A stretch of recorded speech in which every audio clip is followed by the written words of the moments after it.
자, 오늘은 마가복음 1장 29절부터 39절까지 함께 공부를 해보도록 하겠습니다. 마가복음 1장 29절부터 39절까지 말씀이죠. 같이 읽도록 하겠습니다. 마가복음 1장 29절 부터 읽겠습니다. 회당에서 나와 곧 야고보와 요한과 함께 시몬과 안드레 집에 들어가시니 시몬의 장모가 열병으로 누워 있는지라. 사람들이 곧 그 여자에 대하여 예수께 여짜온대 나아가사 그 손을 잡아 일으키시니 열병이 떠나고 여자가 그들에게 수종되니라. 저물어 해질 때 모든 병자와 귀신 들린 자를 예수께 데려오니 온 동네가 그 문 앞에 모였더라. 예수께서 각종 병이든 많은 사람을 고치시며 많은 귀신을 내쫓으시되 귀신이 자기를 알므로 그 말하는 것을 허락하지 아니하시니라. 35절 새벽 아직도 밝기 전에 예수께서 일어나 나가 한적한 곳으로 가사 거기서 기도하시더니 시몬과 및 그와 함께 있는 자들이 예수의 뒤를 따라가 만나서 이르되 모든 사람이 주를 찾나이다.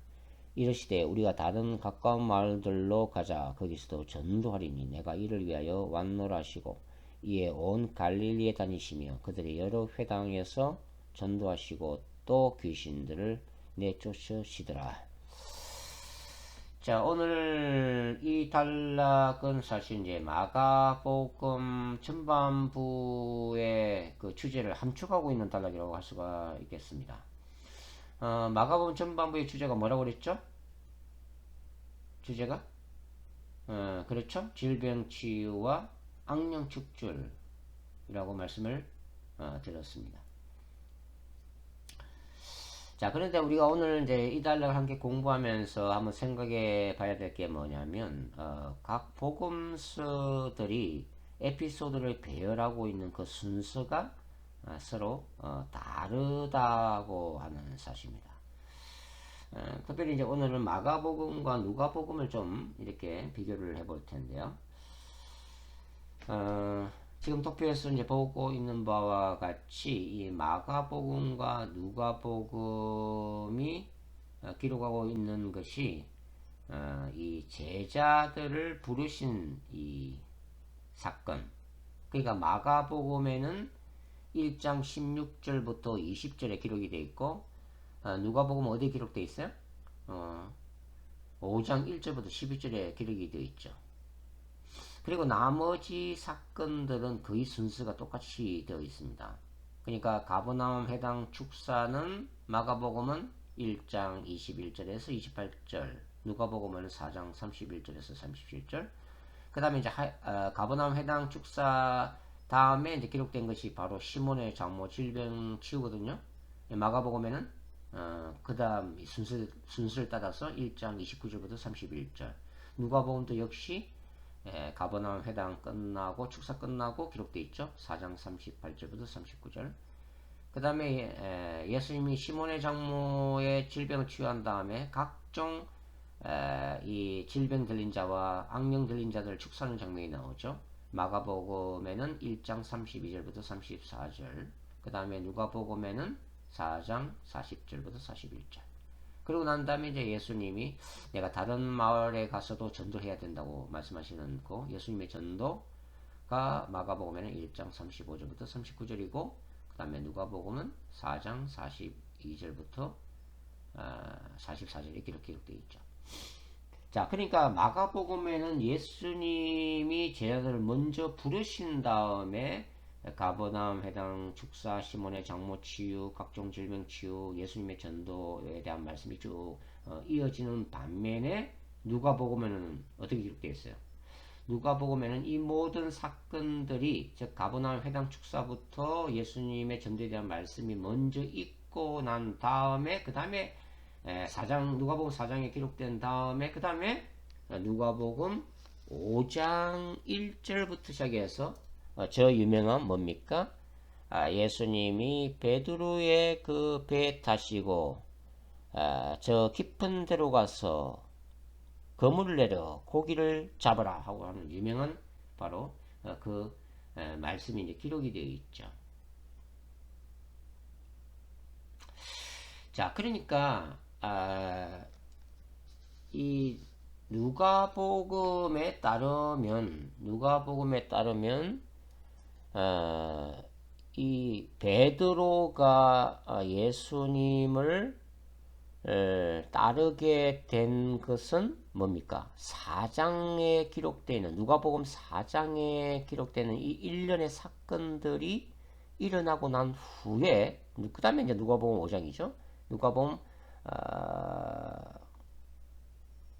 5장에서 예수님을 따르게 되었다. 이런 얘기죠.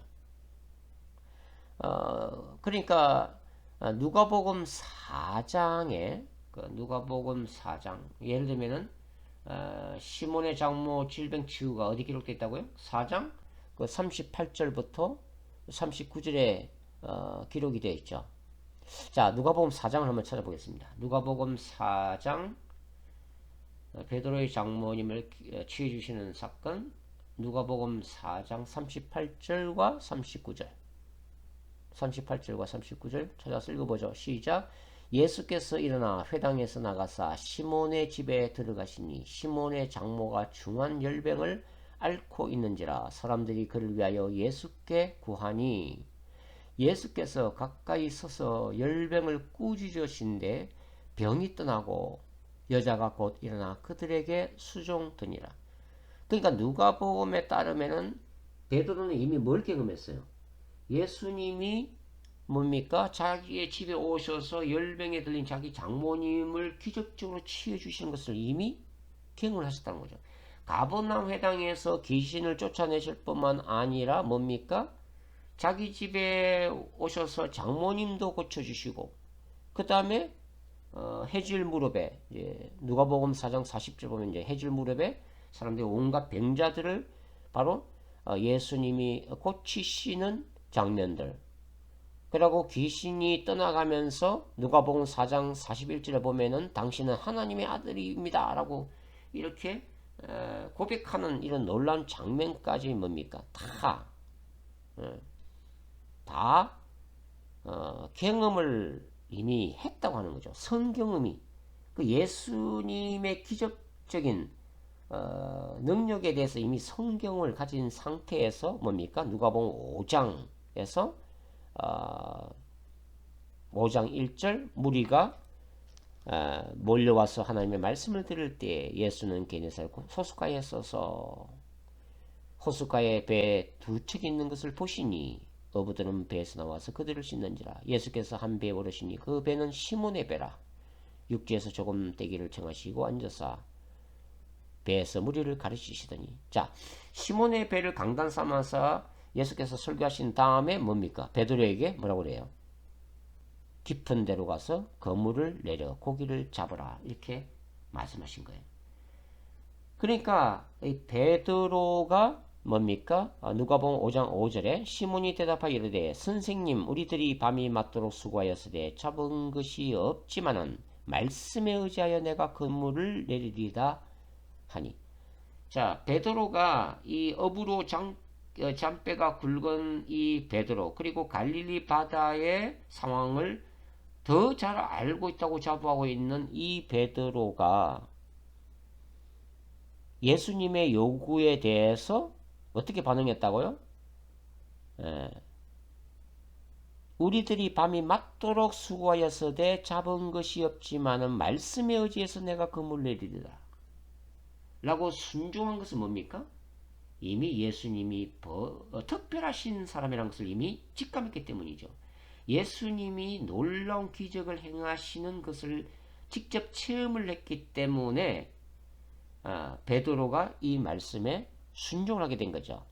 그래서 또다시 놀라운 기적이 일어납니다. 그죠? 놀라운 때에 고기가 잡히는 장면을 바로 그 바닷가에서 고백하게 된 거죠. 그리고 바로 베드로가 그 앞에서 무릎을 꿇게 됩니다. 시몬 베드로가 누가복음 5장 8절 보시면 시몬 베드로가 이를 보고 예수의 무릎 아래에 엎드려 이르되 주여 나를 떠나소서 나는 죄인이로소이다.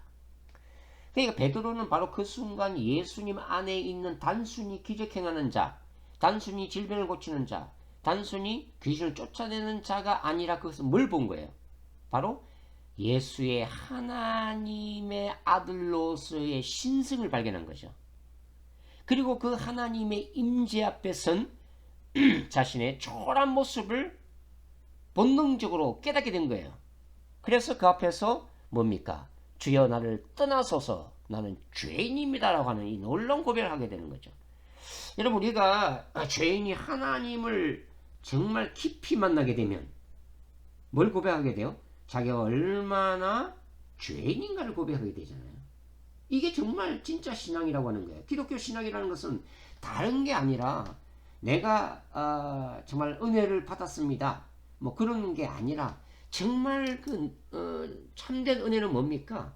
말씀 앞에서 기도 가운데 하나님의 그 거룩하신 임재 앞에서 뭡니까? 자신이 얼마나 처절한 죄인이 죄를 깨닫는, 이게 진정한 회심이라고 하는 거예요. 그러니까 십자가의 은혜가, 십자가의 능력이, 복음의 능력이 나한테 뭡니까? 정말 거부할 수 없는 능력으로 다가오는 때는 어떤 거냐면, 내가 내 안에 있는 추악한 죄성이 깨달아질 때라고 하는 거예요. 내가 하나님 앞에서 다른 사람이 나한테 얘기하는 게 아니라 내가 스스로 내가 얼마나 하나님 앞에서 지옥으로 떨어질 수밖에 없는 무슨 죄인인가 하는 것이 처절하게 느껴질 때 정말 나는 구원이 필요한 죄인이다, 나는 지옥에 떨어질 수밖에 없는 무슨 죄인이다라는 것이 느껴질 때, 내 깊은 속에서 그런 깊은 울림과 영혼의 울부짖음이 터져나올 때 뭡니까? 바로 복음이 들어가는 거예요. 그때 십자가가 얼마나 놀라운 능력인가를 깨닫게 된다고 하는 것이죠. 그렇지 않습니까?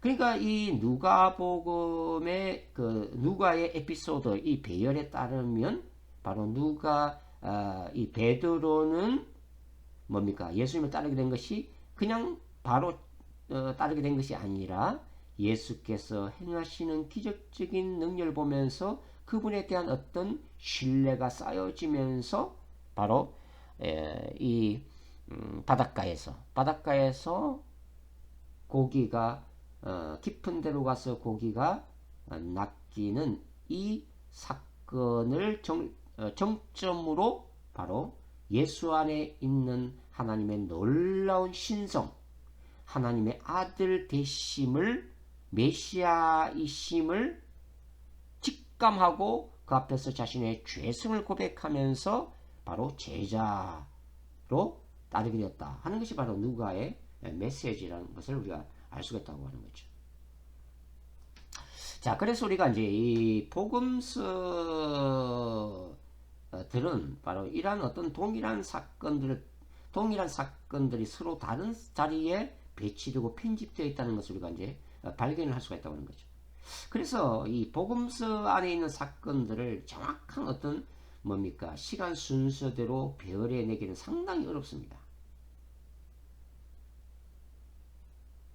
복음서의 내용들을 서로 우리가 대조해서 연구해보면 어떻게 보면 문자적으로는 상당한 차이점이 있다는 것을 발견하게 돼요. 그래서 이제 자유주의 신학자들은 바로 이러한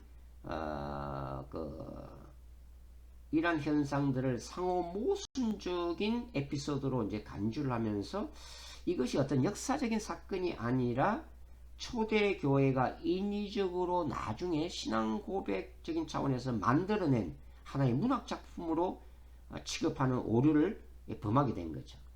그러니까 인간적인 산물, 신학적인 산물이라고 생각한 거예요. 복음서의 기록들이. 그러나 우리가 이제 역설적으로 생각하면 그만큼 복음서의 사건들이 실제적으로 일어났던 역사적인 사건인데 그 역사적인 사건에 대해서는 다양한 기록들이 존재를 했고 그 다음에 이 복음서 기자들이 그 자료들을 뭡니까 인용해서 기록할 때에 그 당시의 공동체 각 기자들이 이 기자들이 이 복음서를 받아서 읽어야만 했던 당시의 공동체적 상황에 따라서 적절하게 이 편집을 했다는 것을 우리가 이제 알 수가 있다고 하는 거죠. 누가복음에도 우리가 그런 걸 알 수가 있잖아요. 그죠? 누가복음 뭡니까? 1장 1절부터 4절에도 분명히 누가가 그걸 기록하고 있거든요. 자, 누가복음 한번 봅시다. 한번. 이왕 본 김에 누가복음 1장 1절부터 4절 뭐라 되어 있어요? 우리 중에 이루어진 사실에 대하여 처음부터 목격자와 말씀에 일꾼된 자들이 전하여 준 그대로 내력을 저술하고 붓을 든 사람이 많은 자. 그러니까 이 복음서 기자들이 이제 많이 붓을 들게 됐다는 거죠. 이제 그다음 3절 그 모든 일을 근원부터 자세히 미루어 살핀 나도 이 나가 누굽니까? 바로 누가죠. 의사 출신 선교사 누가죠. 나도 데오빌로 각하에게 차례대로 써 보내는 것이 좋은 줄 알았노니 차례대로 써 보내는 거. 먼저는 누가복음, 두 번째는 편지가 사도행전이죠. 이는 각각 알고 있는 바를 더 확실하게 하려 함이로다. 그러니까 이 누가복음부터 누가가 저술하게 된 목적을 밝히고 있는데 그건 뭡니까? 당시에 로마 제국의 어떤 관료였던 데오빌로에게 예수 그리스도의 복음을 자세하게 또 설명하기 위해서 뭡니까? 그 당시에 전해져 내려왔던 여러 가지 각종 자료들을 면밀하게 조사하고 인용하고 그걸 갖다가 적었다는 것을 얘기를 하고 있는 거죠. 이 복음서가 이제 그렇게 이제 기록이 됐다고 하는 것입니다. 자, 우리가 이제 복음서에 있는 이러한 차이점들을 자유주의 신학적이나 또 불신앙적으로 우리가 받아들일 것이 아니라 이렇게 생각하시면 여러분들이 조금 덜 흔들리실 것 같아요. 그것은 무슨 얘기냐면 문자적인 오류가 없는 것이 하나님의 말씀됨이 아니고 이러한 어떤 사건들의 실제로 일어났던 어떤 사건들이 일부는 기록되고 일부는 전승되어 내려오는데 복음서 기자들이 기록할 때에 그렇게 전승되어 오는 얘기도 이제 전해져 내려오는 입에서 입으로 구전으로 전해져 오는 에피소드 있을 거고 그 다음에 기록이 되어서 전해져 내려오는 것도 있을 거고 이러한 여러 가지 자료들을 모아서 뭡니까? 복음서 기자들의 신학적 관점에 따라서 그것을 배열하고 편집했다는 것이 바로 이러한 다양한 관점들을 인정하는 하나님의 역사 가운데 있었다고 하는 것. 이걸 이제 우리가 이해하는 게 중요하다는 거예요. 그게 바로 성령의 역사라는 거죠. 이게 문자적인 오류가 없다는 것이 하나님의 말씀됨이 아니라 이러한 약간은 모순되어 보이지만 이러한 다양한 관점들을 성령께서 뭡니까? 사용하시고 하나님이 허용하셨다는 점에서 바로 오늘날 우리가 읽는 이런 복음서의 최종적인 형태가 뭡니까? 하나님의 말씀됨을 보여주고 있다 라고 하는 거죠. 자, 여기까지 우리가 이제 말씀을 드리고 그 다음에 이제 계속해서 우리가 한번 볼 텐데 이제 마가복음 1장 29절 보시면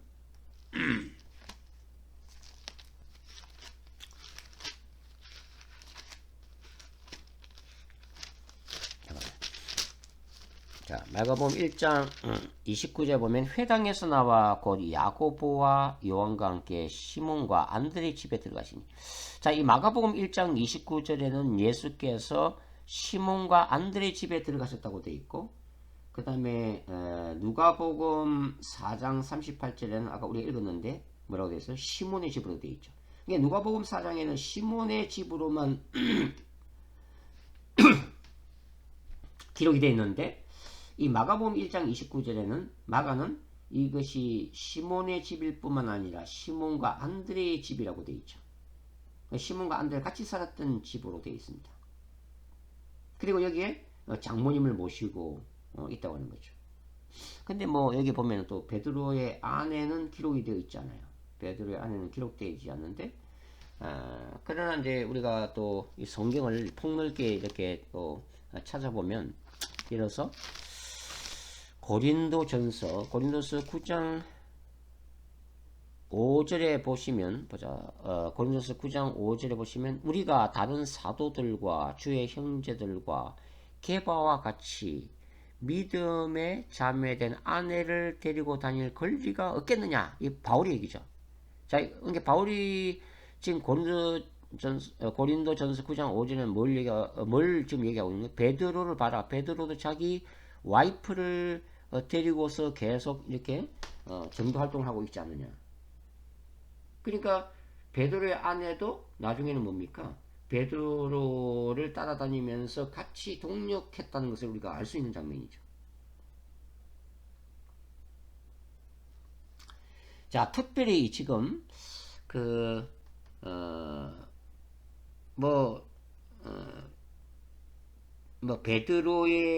베드로만의 집인가 아니면은 베드로와 형제 안드레가 공동 소유한 집인가 그게 이제 중요한 건 아니고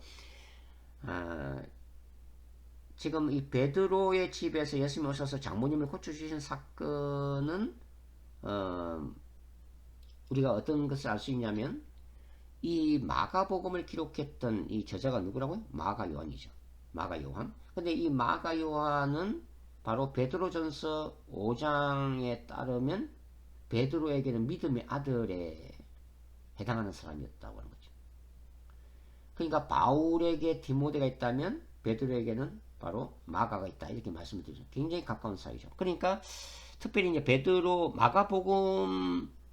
마가복음의 이 적지 않은 부분들이 베드로의 증언을 통해서 또는 컨퍼메이션을 통해서 기록이 됐다고 우리가 추측도 할 수가 있고 특별히 이 베드로 장모님을 고쳐준 사건은 베드로한테 취집 들었을 가능성이 높다고 하는 거죠. 자, 이 예수님이 베드로의 집에 오셔서 시몬의 집에 오셔서 이제 장모님을 고쳐주시는데 자 마가복음 다시 한번 읽어보도록 하죠. 1장 30절 31절 시몬의 장모가 열병으로 누워있는지라 사람들이 곧 그 여자에 대하여 예수께 여짜온대. 그러니까 사람들이 그 시몬의 장모님에 대해서 이제 설명을 이웃 사람들이 해주고 있는 장면이에요. 그 다음에 31절 나아가서 그 손을 잡아 일으키시니 열병이 떠나고 여자가 그들에게 수종되니라. 자, 여기 예수님이 시몬의 장모님을 고치시는 방식도 이 마가복음과 누가복음이 좀 다르게 기록되어 있습니다. 그러니까 여기 마가복음에는 예수님이 시몬 장모의 손을 잡아서 일으키셨다고 되어 있죠. 그런데 누가복음을 찾아보시면 누가복음 4장 39절에 보시면 예수께서 이 장모의 곁에 서서 열병을 꾸짖으셨다. 마치 귀신을 쫓아내듯이 열병을 꾸짖으심으로 치료하시는 장면이 기록이 됐다고 하는 거죠. 이 누가는 특별히 이 시몬의 장모님의 열병이 만성적인 질병으로 기록을 내놓고 있습니다. 그리고 꾸짖었다고 하는 것은 사실 마가복음이 강조하는 단어인데 이걸 누가가 쓰고 있죠. 그래서 누가의 암시에 따르면 이것이 어떤 사탄의 활동의 결과로 보고 있다고도 우리가 해석을 할 수가 있습니다. 그러나 여기서는 우리가 조심할 게 뭐냐면 모든 질병을 악령의 탓을 일반화하는 교류는 굉장히 위험한 거죠. 왜냐하면 복음서는 인간의 질병이 들리는 여러 가지 다양한 원인들을 제공하고 있잖아요. 어떤 경우는 뭡니까? 네가 다시는 죄를 짓지 마라. 다시는 이런 악한 것이 생기지 않도록 죄를 짓지 마라. 이렇게 말씀하시는 장면이 나오죠. 그럼 뭘 얘기하는 거예요? 그 질병이 생긴 게 죄의 문제라는 거죠. 또 어떤 경우는 뭐 간질하고 발작을 일으키는 악령을 쫓아내심으로 질병을 치유하기도 하시죠. 그건 사탄이 원인인 거죠. 악령이 원인인 거죠. 또 어떤 경우는 뭡니까? 예수 실로암 목가에 가서 이렇게 눈을 씻었던 그 소경 에피소드에 나와 있는 것 같이 그분이 그런 어떤 고통이나 질병을 갖게 된 것은 뭡니까? 예수님 해석에 따르면 하나님의 영광을 드러내기 위한 것이다. 이렇게 또 해석을 해주지 않습니까? 이게 다양하다고 하는 거죠. 자, 여기서 우리가 마가복음에서 한번 생각해보죠. 마가복음의 관점에서. 지금 마가복음에서 관점에서 이제 생각을 해보면, 마가복음에서는 베드로가 예수님을 이미 따랐잖아요. 네. 마가복음 이제 1장 16절에서 20절에 보면 예수님이 제 아들을 이미 부르셨고, 그죠? 순서가. 그리고 가버나움 회당, 그 다음에 시몬의 장모 질병 치유가 일어난 거죠. 그러니까 마가복음에서는 이 베드로가 예수님을 즉각적으로 따랐던 거죠. 그렇기 때문에 일부 학자들은 이 베드로의 장모가 앓았던 이 열병을 화병으로 해석하기도 합니다. 왜냐하면 아니 열심히 그 집안을 잘 두고 열심히 고기 잡아서 장모도 부양하고 아내도 돌보고 했던 이 베드로가 어느 날 갑자기 예수님을 따르면서 그물도 버려두고 예수를 쫓았잖아요. 마가복음 1장에. 그러니까 그것이 너무 상심이 되었다는 거죠. 너무 상심이 되고 화병이 되어가지고 열병으로 도졌다고 하는 것입니다. 이게 마가복음의 흐름 안에서 가능한 해석이라고 하는 거죠. 그러나 누가복음의 관점에서 보면 어때도 누가복음에서는 장모님을 고치시고 난 이후에 또 베드로가 예수님을 따랐잖아요. 그럼 누가복음에서는 그렇게 화병으로 해석하기가 그는 힘들다고 하는 거죠. 자,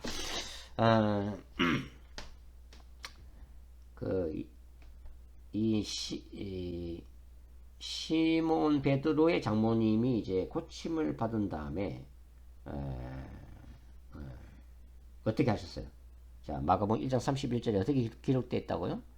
여자가 그들에게 수종드니라 이렇게 기록이 되어 있죠.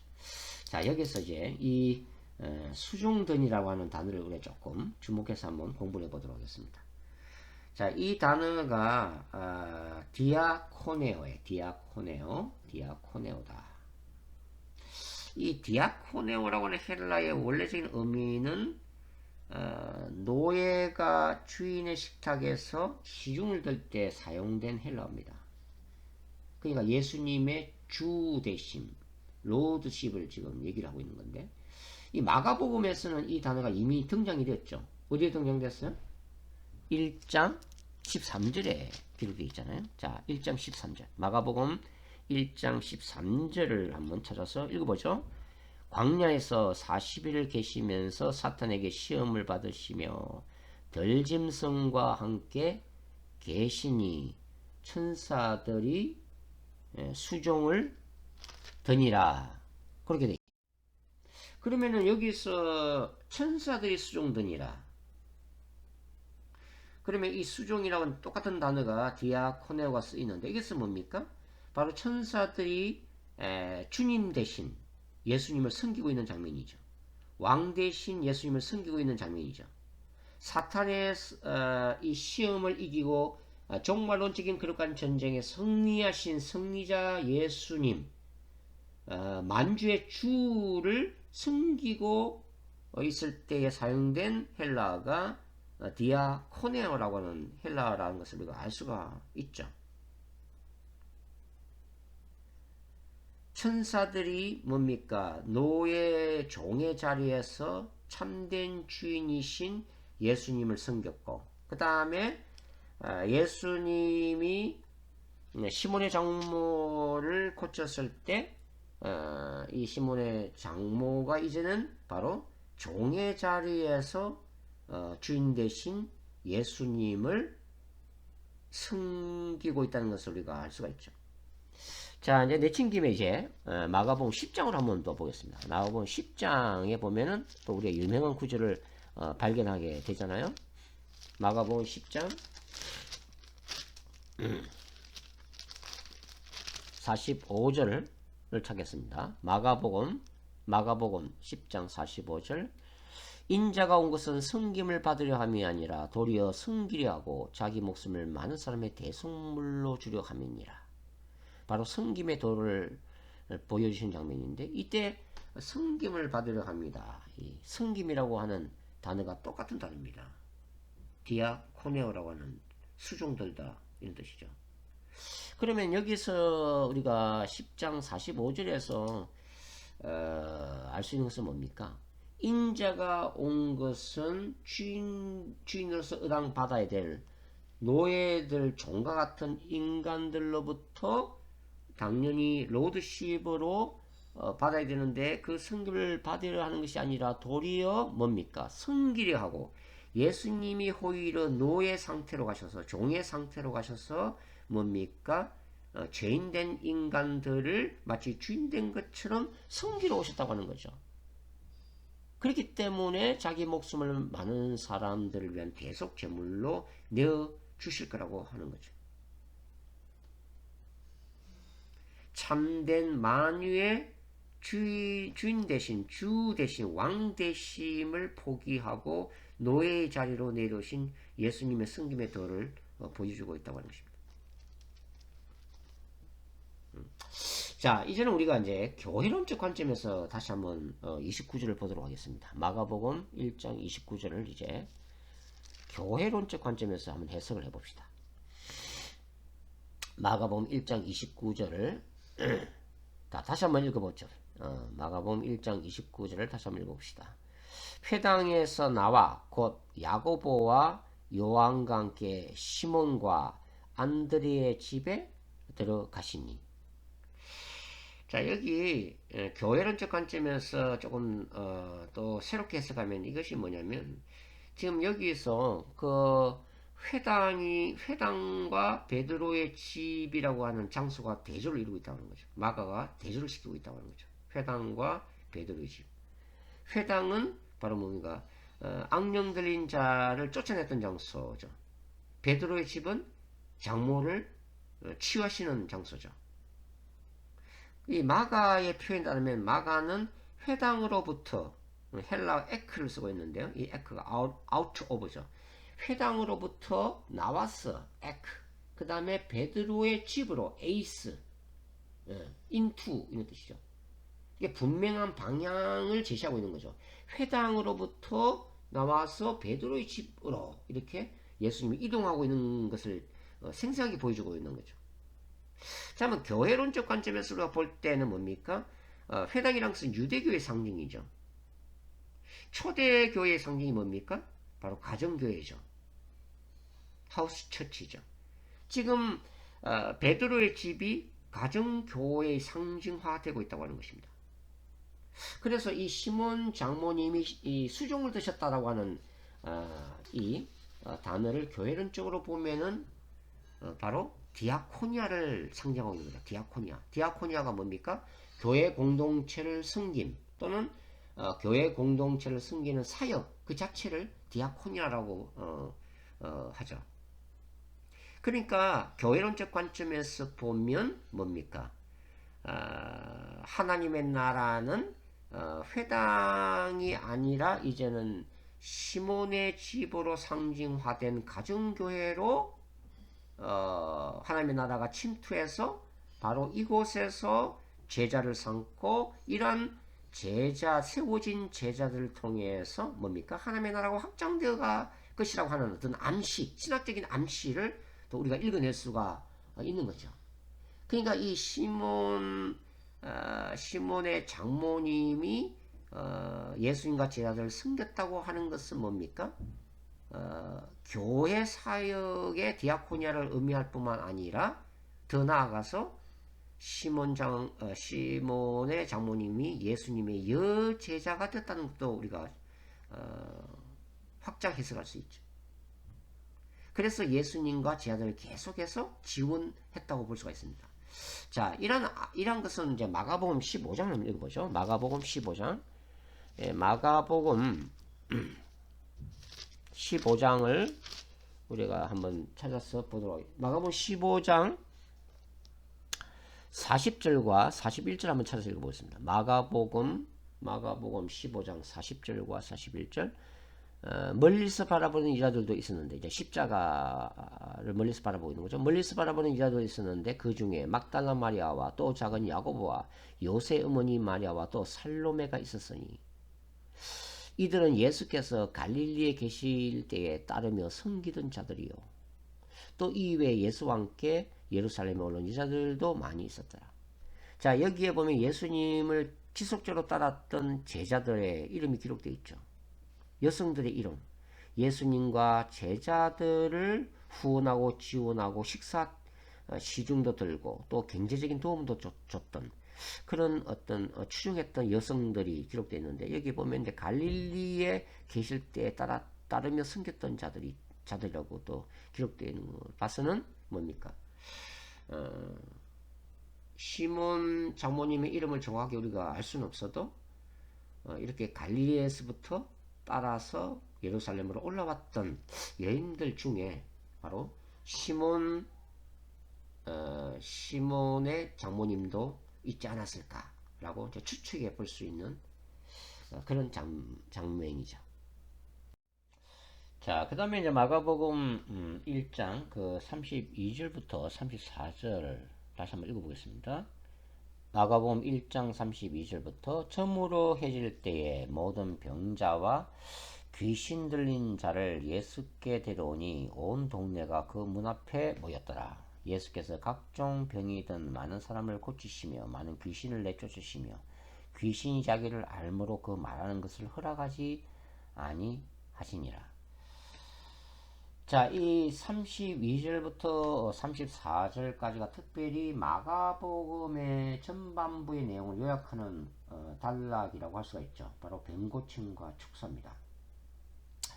우리가 이제 이 마가의 표현, 즉, 특히 32절 보면 온 동네가 그 문 앞에 모였더라. 온 동네가 그 문 앞에. 일단 그 문 앞은 어느 집 문 앞을 얘기하는 거죠? 베드로의 집을 얘기하는 거죠. 왜냐면 그 앞에 문맥이 지금 베드로 장모님을 이제 치유하신 거잖아요. 이제 그 소문을 듣고서 베드로 집으로 이제 사람들이 몰려온 거죠. 예. 근데 마가는 이게 온 동네 사람들이 그 문 앞에 모였더라 이렇게 맞는데, 온 동네가 그 문 앞에 모였더라라고 이제 기록을 해놓고 있습니다. 굉장히 재미있는 표현이죠. 말 그대로 그러니까 온 동네를 그냥 통째로 베드로의 집 앞에 옮겨다 놓은 듯한 그런 어떤 표현인데요. 자, 여기서 이제 마가가 얘기한 것은 뭐냐면 예수님은 그 당시에 한두 가지 질병만을 치유했던 마술사들이나 주술사들과는 전혀 차원이 틀렸다는 지금 얘기를 하고 있는 거죠. 예수님 앞에서는 못 고칠 질병이 없었음을 강조를 하고 있습니다. 근데 여기서 우리가 34절에서 또 하나 이제 공부해야 될 내용이 뭐냐면 귀신이 자기를 알므로 그 말하는 것을 허락하지 아니하십니다. 귀신이 예수님의 정체를 귀신같이 알고서 귀신 들린 자의 입을 통해서 자꾸 얘기를 하죠. 예수님에 대해서. 마가복음 1장 그 가버나움 회당에서는 뭐라고 그랬습니까? 당신은 하나님의 거룩한 자입니다 라고 막 외쳤잖아요. 누가복음은 이제 당신은 하나님의 아들이십니다 라고 이렇게 마귀가 언급하는 내용까지 기록이 되어 있죠. 그런데 예수님은 그것을 기뻐하지 아니하시고 막으셨다고 하는 거죠. 이것을 우리가 이 신학적인 용어로 메시아닉 시크릿, 메시아 비밀이라고 부릅니다. 어떤 부분을 예수님이 감추기를 원하셨다고 하는 거죠. 자, 이거는 이 메시아 비밀은 다음 시간에 우리가 공부를 해보도록 하고요. 다음에 이제 35절 한번 읽어보겠습니다. 35절. 새벽 아직도 밝기 전에 예수께서 일어나다가 한적한 곳으로 가사 거기서 기도하시더니. 자, 이 새벽 아직도 밝기 전에 이 한적한 곳에 나갔다.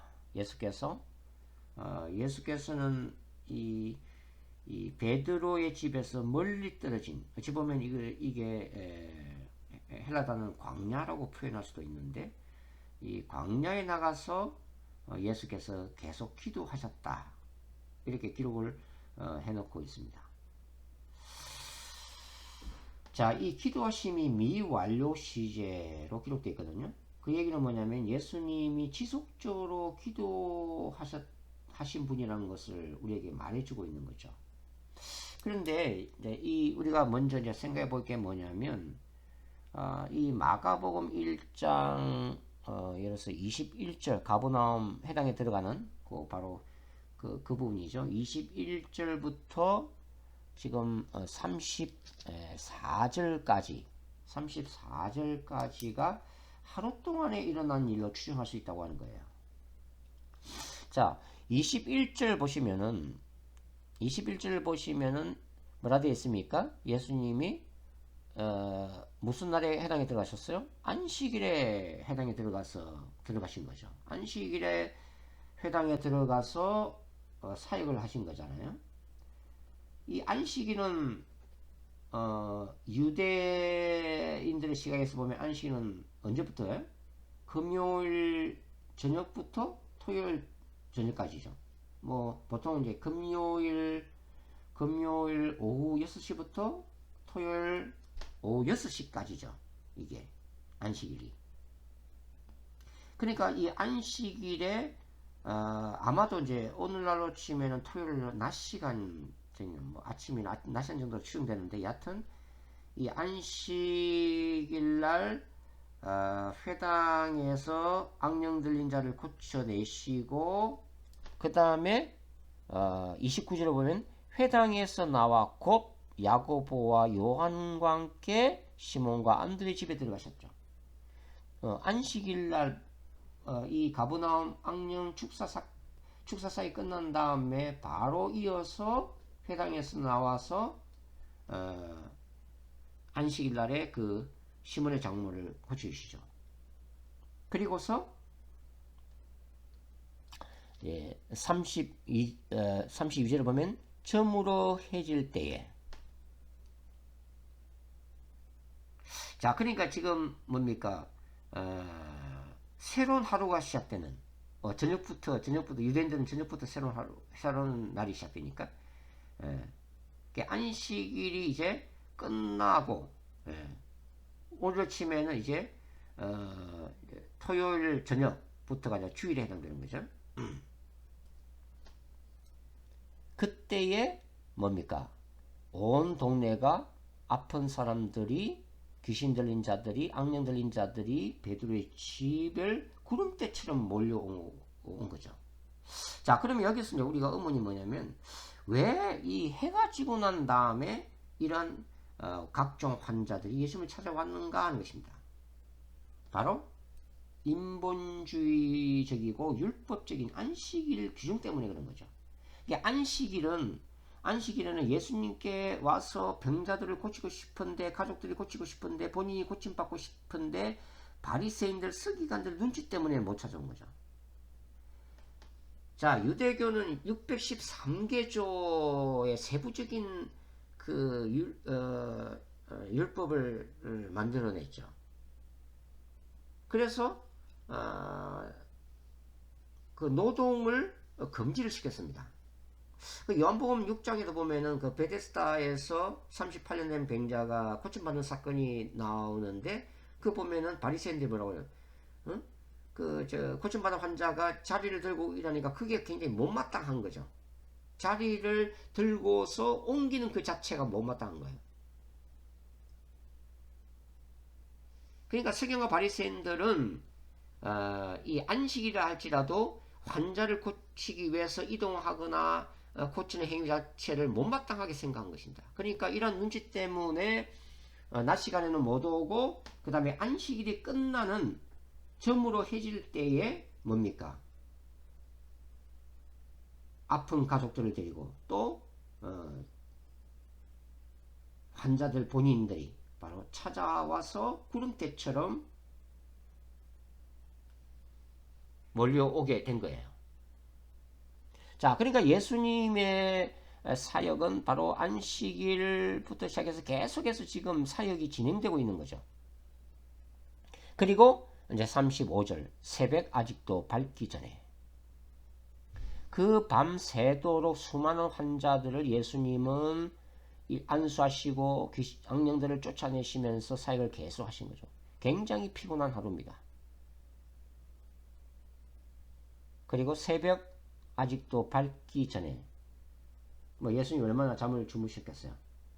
그럼에도 불구하고 그 피곤한 몸을 이끌고서 기도를 하셨다는 거죠.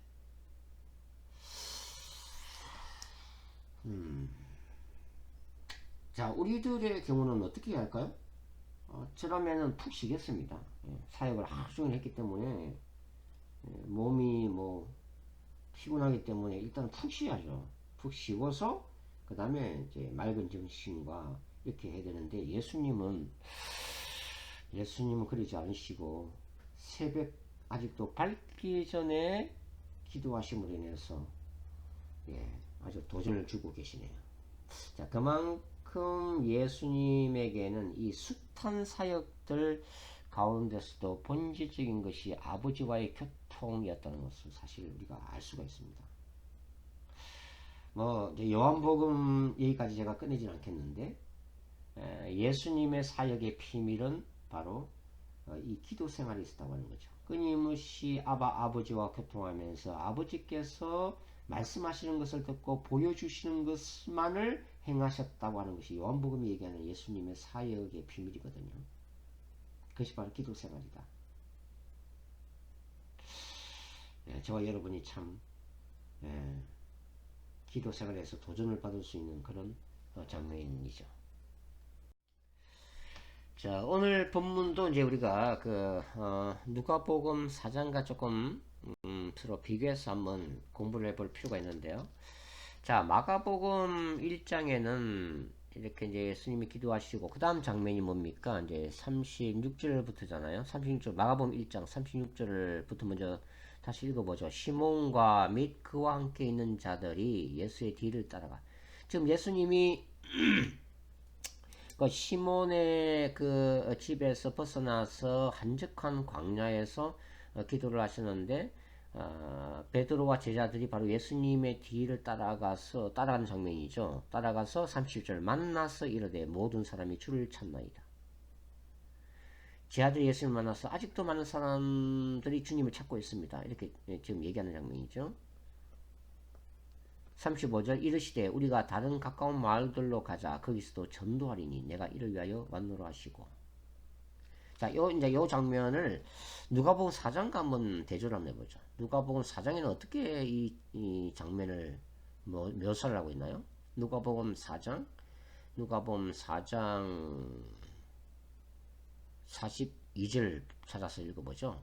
누가복음 4장 42절 날이 밝음에 예수께서 나오사 한적한 곳에 가시니 무리가 찾다가 만나서 자기들에게 떠나지지 못하게 만류하려 하매. 여기는 어떻게 기록되어 있어요?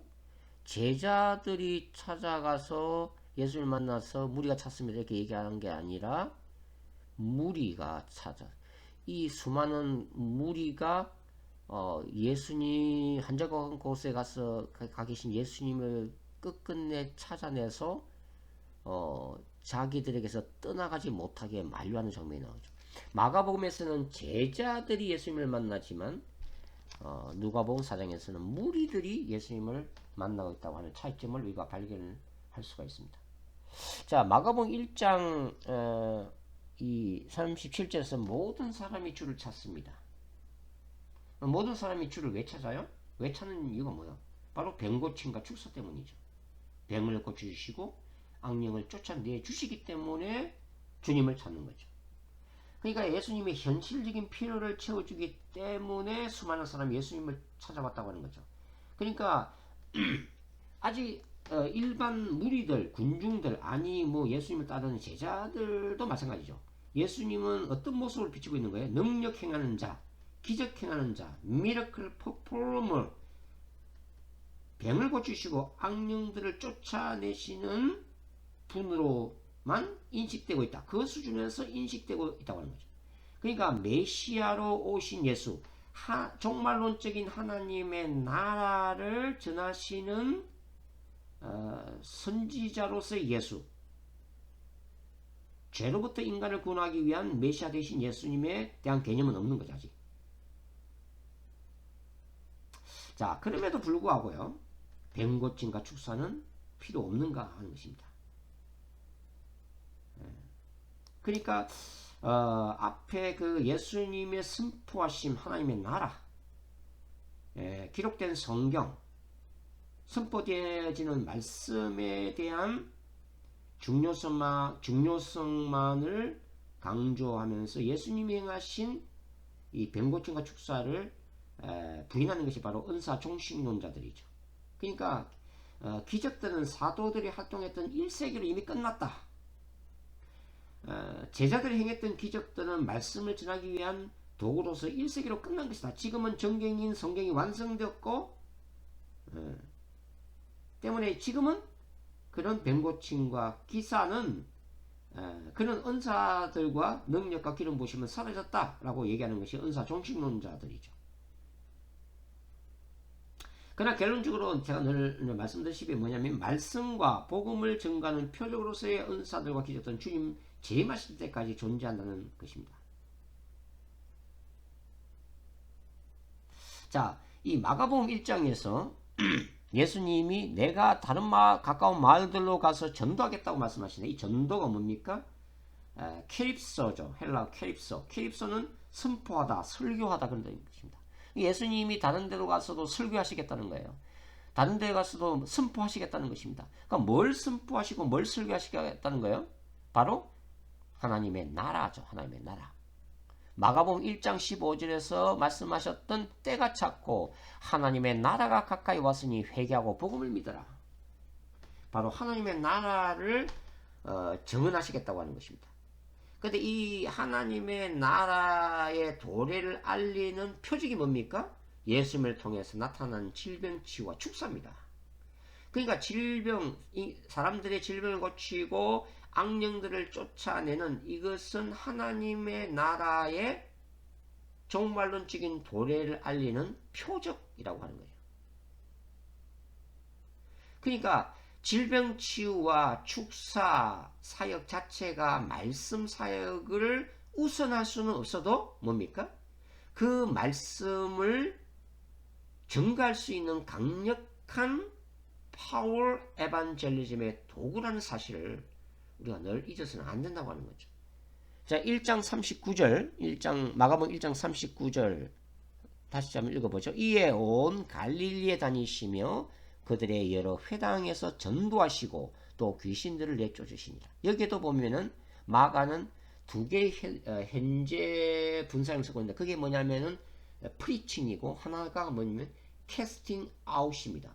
자, 프리칭 하나님의 나라를 프리칭하는 것과 그 다음에 악령들을 캐스팅 아웃하는 두 가지가 동등하게 기록이 되어 있다고 하는 거예요. 그만큼 마가복음에서는 하나님 나라에 대한 말씀, 복음 증거가 중요할 뿐만 아니라 바로 하나님 나라의 도래를 알리는 질병치유와 축사가 또한 중요하다는 것을 마가는 강조하고 있다고 하는 거죠. 자, 오늘 여기까지 공부를 하도록 하겠습니다. 오늘 사실 이 본문이 제가 이제 서두에 바로 마가복음의 전반부에 나와 있는 질병치유와 축사 사역을 요약하는 그 하나의 단락이라고 말씀을 드렸습니다.